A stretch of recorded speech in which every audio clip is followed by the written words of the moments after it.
Hello, students of class 8. I am Sana Ahmed. Let's start with moral science. And today we will discuss about chapter 3rd, value emotional intelligence. The story is about the crystal ball. In this chapter we will learn about our emotions. Emotions are our particular reactions to a particular event. We should check our emotions before they get out of control. Catching our emotions early help us to think clearly. We should channel our emotions in a proper way. Do not bottle up your emotions. Express them in such a way that they do not harm our emotional well being. You should recognize the sign of the body like quickening of heartbeat, feeling hot, etc. to help us catch an emotion before it takes us by surprise. So, class kids, let's start reading the chapter. In the south of Spain, there was a small village where people were very joyful. In that village, the children played under the shades of trees in the gardens of their homes. The women sang as they went about their household chores. The men laughed and helped each other as they worked in their farm. Spain में एक छोटा सा गांव था जहाँ पे लोग हंसी खुशी रहा करते थे। बच्चे पेड़ों के नीचे गार्डन में रहा करते थे और खेला करते थे। औरतें अपने काम करते करते गाना गाया करती थी और आदमी एक दूसरे का हाथ बताते हुए खेतों में हंसी खुशी काम किया करते थे। A shepherd boy named John stayed in that village with his father, mother, and grandmother. Each morning he would take his herd of sheep up the hills to find a suitable place for them to graze. Then he would sit under the cool shade of a tree and play his flute. In the afternoon he would return with the sheep of village.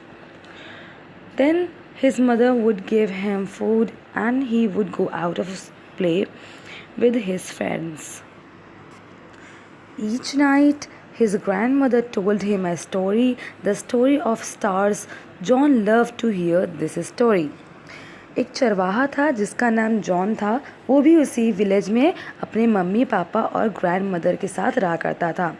हर दिन वो अपने ships को लेता था और पहाड़ की तरफ चल पड़ता था और वहाँ उनको जहाँ पे अच्छी घास मिला करती थी वहाँ पर अपने भेड़ों को छोड़कर वहाँ उन्हें चरने के लिए छोड़ दिया करता था और ख़ुद एक पेड़ की छांव में बैठकर बांसुरी बजाया करता था। और जब वो वापस अपने गांव शिप्स को लेकर के आता था तो उसकी मॉम उसके लिए अच्छा सा फूड तैयार करके रखा करती थी और फिर वो खाना खाने के बाद खेलने जाता था अपने फ्रेंड्स के साथ। हर रात उसकी ग्रैंड मदर उसको बहुत ही अच्छी अच्छी स्टोरी सुनाती थी जिसको वो बहुत ही पसंद करता था। On one of those days, as John was watching his herd and playing his flute, he suddenly saw a wonderful light behind a flower bush. Intrigued, he approached the bush. There he saw a transparent and very beautiful crystal ball. The crystal ball was glittering like a colorful rainbow. John carefully picked it up in his hand and turned it around. Suddenly he heard a soft voice coming from the crystal ball. The voice said, "You can make a wish that your heart desires and I will fulfill it." हर दिन की तरह एक दिन John अपने काम में लगा हुआ था और वहीं पर पेड़ के नीचे बैठकर बांसुरी बजा रहा था। तो उसे अचानक से झाड़ियों के बीच से एक बहुत ही तेज़ रोशनी दिखी। तो तुरंत वो वहाँ जाता है तो उसे दिखता है कि एक ट्रांसपेरेंट और बहुत ही खूबसूरत क्रिस्टल बॉल वहाँ उसे मिलती है। जब वो उसको देखता है तो वो एकदम रेनबो कलर की बॉल रहती है। तो जॉन उस बॉल को उठाता है। जैसे वो उसको उठाता है उस बॉल से एक बहुत ही आवाज़ निकलती है जो कहती है, तुम मुझसे जो भी मांगोगे मैं तुम्हारी उस इच्छा को पूरी करूँगी। John could not believe that he had actually heard a voice. When he made sure that he had indeed heard that voice from the crystal ball, he became very confused. He had so many wishes that he could not decide upon one particular wish. John said to himself, "If I wait till tomorrow, I will have time to think of many things. Then I will make my wish." तो जब John ये आवाज़ सुनता है तो पहले तो उसे खुद पर यकीन ही नहीं होता है। फिर जॉन बहुत कन्फ्यूज़ हो जाता है कि उसे अपनी कौन सी विश पूरी करनी चाहिए, क्योंकि उसके पास तो विशेस बहुत ढेर सारी होती है। फिर जॉन डिसाइड करता है कि अगर वो कल तक रुक जाए तो शायद उसके पास सोचने का टाइम रह जाए कि उसमें से कौन सी विश उसे मांगनी है। He put the crystal ball in his bag and gathering the herd, happily returned to the village. He decided that he would not tell anyone about the crystal ball. On the following day also, John could not decide what to wish for because he really had everything he needed. The days passed as usual, but John was still unable to make his wish. But he disappeared to more cheerful and satisfied. The people around him noticed it and were amazed to see the change in his disposition. John उस crystal ball को अपने bag में रख करके अपनी भेड़ों के साथ हंसी खुशी विलेज वापस आ जाता है और वो डिसाइड करता है कि वो किसी को भी उस क्रिस्टल बॉल के बारे में नहीं बताएगा। फिर जॉन उस दिन से अपने दिनों को हंसी खुशी गुजारने लगता है, क्योंकि उसके पास वो सब कुछ था जो उसे चाहिए था। उसको ऐसा कुछ भी मांगने की ज़रूरत नहीं थी। हर दिन बीतते जा रहे थे और लोगों ने नोटिस किया कि उसके नेचर में और बदलाव हो गया था। जॉन अब और खुश हो गया था, लेकिन उसने कोई भी विश नहीं मांगी थी। ये देख कर के लोग उसके बर्ताव में चेंज देख कर के लोग बहुत ही आश्चर्यचकित थे। One day a boy followed John and his herd and hid behind a tree. John, as usual, sat in one corner, took out the crystal ball and for a few moments looked at it. The boy waited for the moment when John would go to sleep. John did fall asleep after a while and boy took the crystal ball and ran away. When the boy arrived at the village, he called all the people and showed them the crystal ball.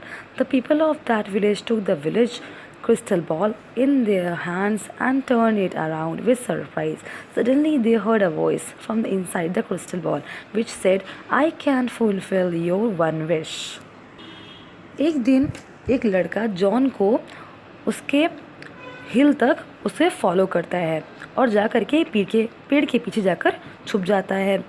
John हर दिन की तरह उसी पेड़ के नीचे बैठ कर के आराम से उस बॉल को बाहर निकाल करके चेक कर रहा होता है, देख रहा होता है। इतने में वो लड़का वहीं खड़े होकर के इंतज़ार कर रहा होता है कि जॉन जब सो जाए तो वो उस बॉल को लेकर के भाग जाए। जैसे ही जॉन सो जाता है, वो लड़का उस क्रिस्टल बॉल को उठाता है और वहाँ से भाग जाता है। फिर वो लड़का अपने गांव जाता है और सभी लोगों को बुलाता है और वो बॉल सबको दिखाता है। सभी लोग गांव के उस बॉल को अपने हाथ में लेकर के देखते हैं कि आखिर ये क्या चीज़ है। अचानक उस बॉल से आवाज़ आती है कि तुम जो भी मांगोगे मैं तुम्हारी एक विश पूरी करूँगा। One person took the ball and screamed, "I want one bag full of gold." Another took the ball and said loudly, "I want 2 chests full of jewelry." Some of them wished that they would have their own palace with a grand door made of pure gold instead of their old houses. Some other wished for bag full of gems. फिर तुरंत एक आदमी उस ball को हाथ में लेता है और चिल्ला कर कहता है कि मुझे एक बैग सोना चाहिए।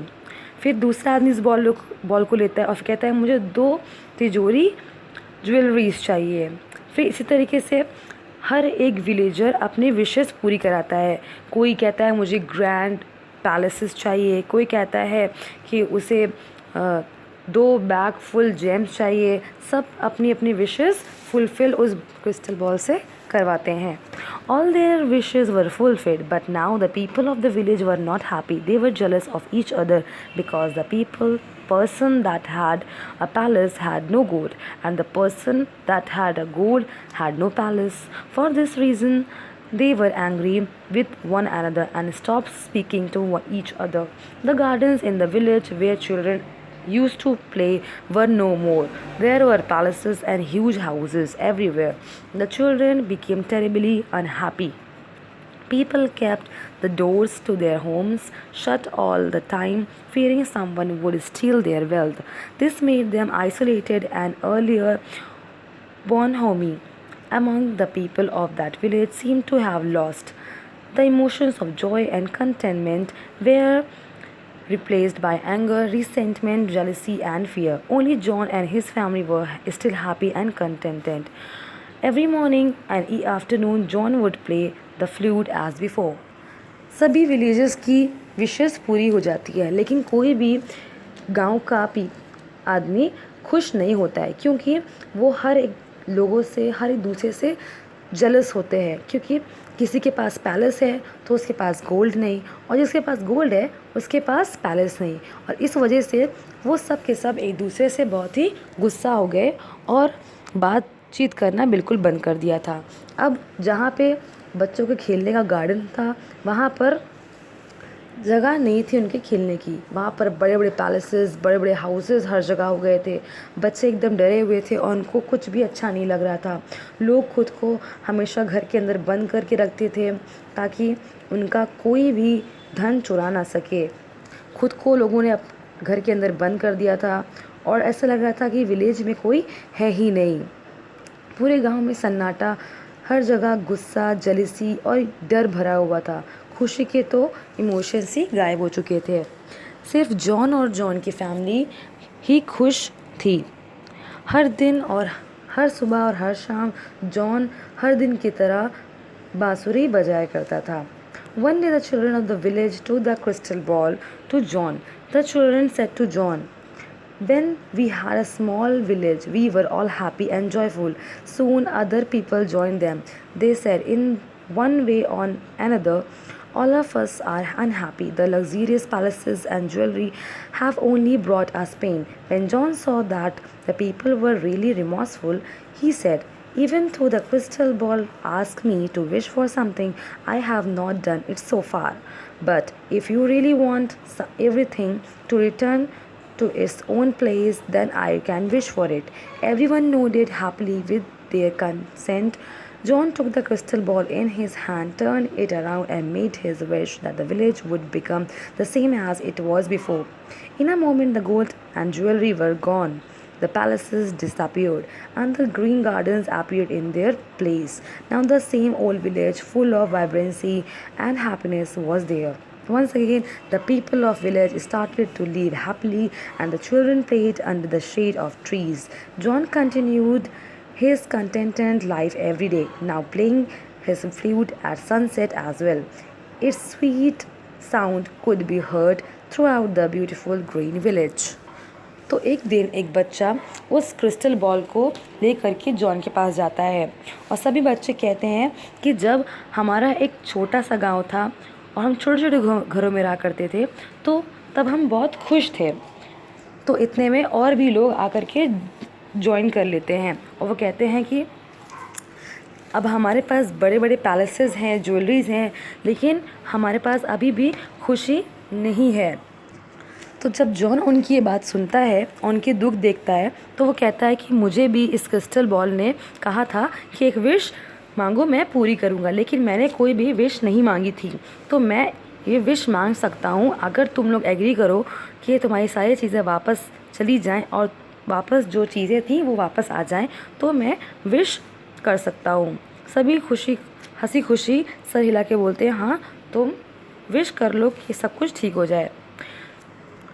उन सब के हाँ कहने पर जॉन उस क्रिस्टल बॉल को अपने हाथ में लेता है और विश करता है कि इस गांव में जो भी जैसा पहले था वो वापस वैसा हो जाए। कुछ ही पलों में गोल्ड, ज्वेलरी सब वापस चले जाते हैं, पैलेसेस गायब हो जाते हैं और उनकी जगह पर वापस ग्रीन गार्डन आ जाते हैं उसी जगह पर। फिर वापस वही पुराना और बहुत ही खुशियों से भरा विलेज वापस आ जाता है। एक बार फिर से पीपल गांव के लोग हंसी खुशी रहने लगते हैं। बच्चे पेड़ों के नीचे खेलने लगते हैं और सब कुछ हंसी खुशी होने लगता है। जॉन भी अपनी डेली लाइफ आराम से गुजारने लगता है। So kids, the moral of the story is we should always control our emotions. We should keep a check on our emotions and control them in time. We often express our emotions in such a way that they do not hurt others. We should not hesitate in discussing our emotions with our parents and teachers. We should always express our emotions in the right way. We should always let our emotions cool down before taking a decision. We should never feel ashamed of our emotions. Now, kids, your homework is that to read the chapter thoroughly through this video. Thank you for watching this video. We will meet again through videos. Till then, stay home, stay safe, and study hard.